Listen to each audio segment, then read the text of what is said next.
What is your favorite Spider-Man movie? Let's talk about it.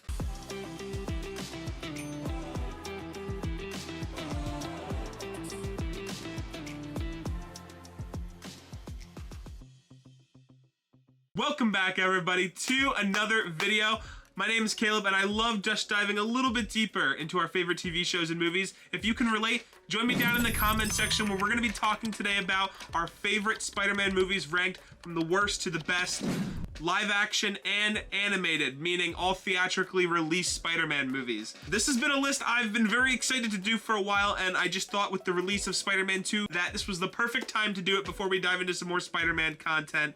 So, real quick, before we dive in, if you are new here, consider hitting that subscribe button, letting me know that you enjoy the kind of content that we put out here, or that I put out here. And without further ado, let's get into the video. Coming in last place, I have Spider-Man Far From Home. If you guys have been a fan of my channel for a while, you'll know that how much I just do not like this movie. I think that it's so bad. I don't like it. One of the biggest reasons for this is that Mysterio is my favorite Spider-Man villain and one of my favorite villains of all time in Marvel and superheroes, whatever. What they did to him in this movie is just atrocious. I love Jake Gyllenhaal, and I appreciate them trying to do something different. I'll say that. That's the nicest thing I can say. But Mysterio is not somebody that uses drones. He is not somebody that just hates Peter Parker because of somebody else. It's between him and Peter, not between Tony Stark and him. And for me, this movie just does not understand that. The best parts of this movie is when you get the illusions and you forget for a minute, oh yeah, this is drones. I'm gonna try and block that out. Unfortunately, the final fight is literally just Spider-Man fighting drones. And that's really disappointing, you know, as an alternative to what we could have gotten in this movie. So it easily comes in at number 10 for me. Coming in at number 9, I have Spider-Man 3. This is a movie that I hear a lot of people talk about, like, oh, is it as bad as people say? Listen, it's not a bad movie. For the record, I don't think that any of the Spider-Man movies are, like, awful. I mean, it's Spider-Man. It's a pretty enjoyable concept. But there needs to be better ones and there needs to be worse ones. And Spider-Man 3 just happens to be not as good as the other ones. I enjoy, my favorite part of this movie is easily Sandman. And that whole thing that he does with Peter throughout this, I wish it was just them two. I would have loved if Venom wasn't even in this, or if you could even call it Venom, because he you know, takes off his mask of his Venom like every second he's on screen. I don't know if they just didn't have the budget for it or what. But I love Sandman in this movie. I love the whole Harry Osborn new Goblin thing. I love that story, and it is a good conclusion to the series, although I wish we would have gotten maybe a better conclusion. But at least they got a conclusion, unlike, you know, the Amazing Spider-Man series. Coming in at number 8, I have Spider-Man, the first one, the first ever, you know, theatrically released Spider-Man, I believe. It was nothing short of awesome, and don't get me wrong, it's a great movie. Some of the special effects are still a little wonky, but it's still a great movie. I think that this one does a really good job of setting up this universe and setting up just what Spider-Man can mean, because we've never really had a definitive live action thing that was like, this is who Spider-Man is, these are the people that in his life, this is what matters. And it was really cool to see. This was like the first, like, one of the first movies that we really got to see in the new live action world of superheroes. This was way before the MCU and before a lot of the X-Men movies. This was, you know, laid a lot of the groundwork for that stuff. And for that, I think it's a decent movie. Coming in at number 7, we have Spider-Man Homecoming. This is a movie that I think gets a little too much hate when people talk about it. People a lot of times talk about, oh, you know, Adrian Toomes is just another Tony Stark guy. But in reality, yes, he is affected by Tony Stark, but his main reasoning for what he does isn't like, I'm gonna get you, Tony Stark, or I'm gonna get you, Spider-Man, because your boss is Tony Stark. No, that's not what it is at all. Tony Stark did something, you know, maybe not on purpose, and Adrian Toomes pays the consequence, and this is that consequence. It's cool because, for me, this works. you know, Adrian Toomes is doing this because, you know, he found out the world doesn't always play fair. He's actually a pretty, you know, understandable villain. He wants to just provide for his family and make sure they're taken care of. And the way that Peter kind of gets wrapped in all of that, aside with, you know, really wanting to be part of that Avenger team and realizing that, no, he's not an Avenger. He's Spider-Man. He can protect his city without being an Avenger. And that's something that I really like about this movie, is just that kind of realization. Coming in at number 6, I have The Amazing Spider-Man 2. Boy, oh boy, I know I'm gonna get a ton of hate for just even putting it this high, but I don't really care. The Amazing Spider-Man universe is one of my favorite, and Andrew Garfield is easily my favorite Spider-Man. This universe just offers so much. I'm not a fan of the design for Green Goblin, but I'm also not completely against Harry and who they cast for him in this movie. I like this universe. My favorite thing that they've done in The Amazing Spider-Man 2 specifically is just how much Oscorp feels essential to the plot. In the comics a lot, Oscorp is this huge thing. And in the Sam Raimi movies, Oscorp is like important, but not nearly as much as it is in the Amazing Spider-Man universe. They like let you know, like, Oscorp is running the show here. Not only that, but you get some, probably the best CGI in a superhero movie that I would argue is some of the best in the industry. Personally, I love the way The Amazing Spider-Man 2 looks.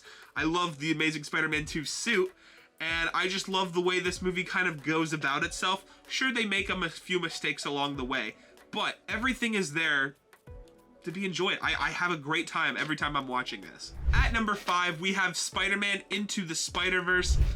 So for a long time, I was not as crazy about this movie as nearly as everybody else was. I still very much enjoy it, just let me say that. Still very much enjoy it. But for a long time I was like, oh, I'm not so sure. I've watched it. This was one of those movies that, like, it took me like 3 times to really be like, oh, okay, I think I've got it now. I'm really into this. And after watching it, you know, a couple more times, I've really gotten into it. I love the whole idea. First of all, I just love the animation in this movie. It's really unique, and honestly, it's paved the road for a lot of other, like, beautifully animated movies that have come out. For example, Puss in Boots, The Last Wish, of course, Across the Spider-Verse, and even the new TMNT movie. A lot of those movies have been like, oh wow, animation can be cool like this. And I have to give it to Spider-Man Into the Spider-Verse for doing that. Alongside with that, they've really made an excellent movie that has great characters, you know, from all these different universes, and these other Spider people have become almost like iconic. Like Spider-Man Noir, I know, has like, people are like, oh yeah, Spider-Man Noir. Like, people would have never almost even known that hadn't they read the comics, or this movie wouldn't have come out.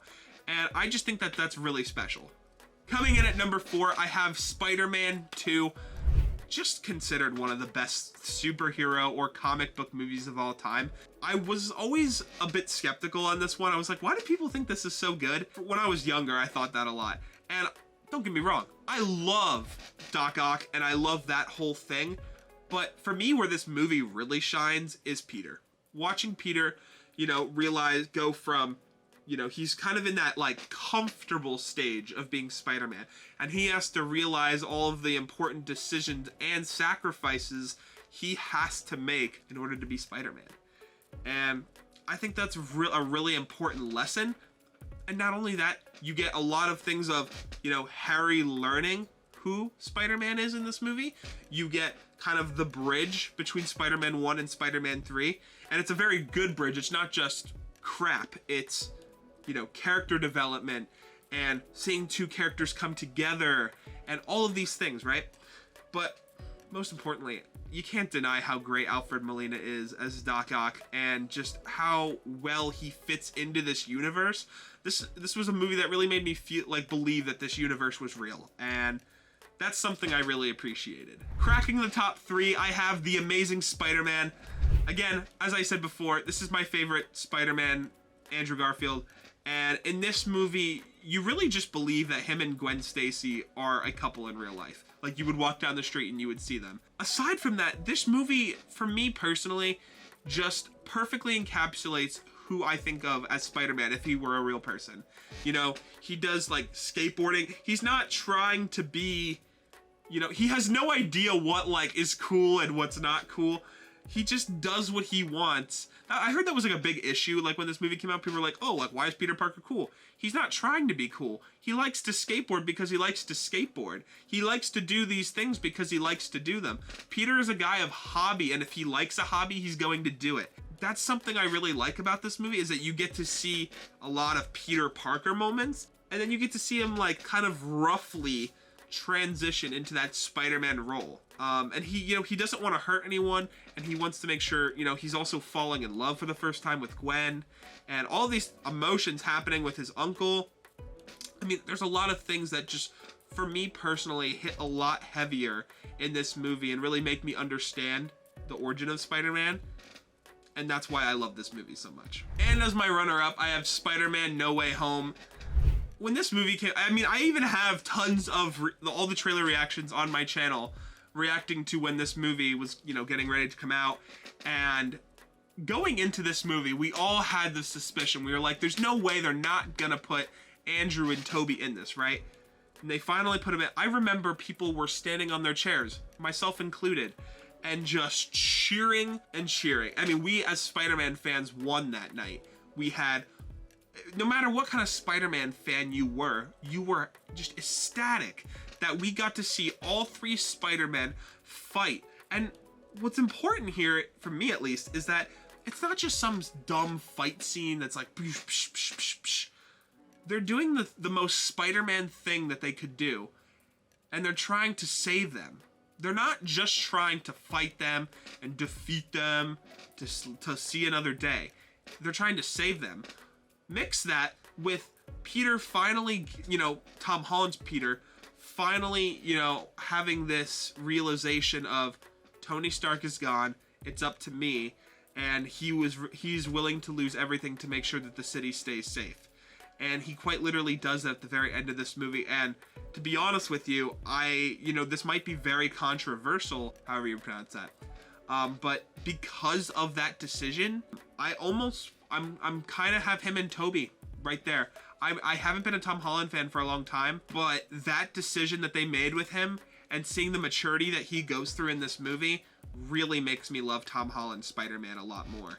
So that is why this movie comes in as my runner-up. But easily in my number one is Spider-Man Across the Spider-Verse.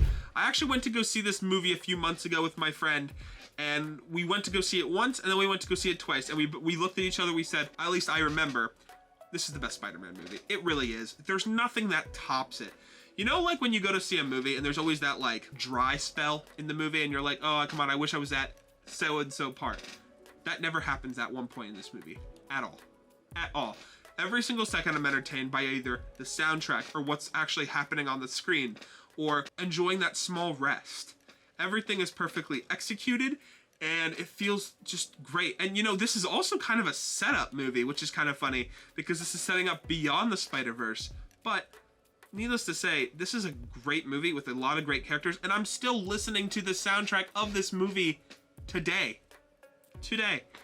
And this is just such a comfort movie for me now that I will turn on and be like, yeah, I want to watch Spider-Man Across the Spider-Verse.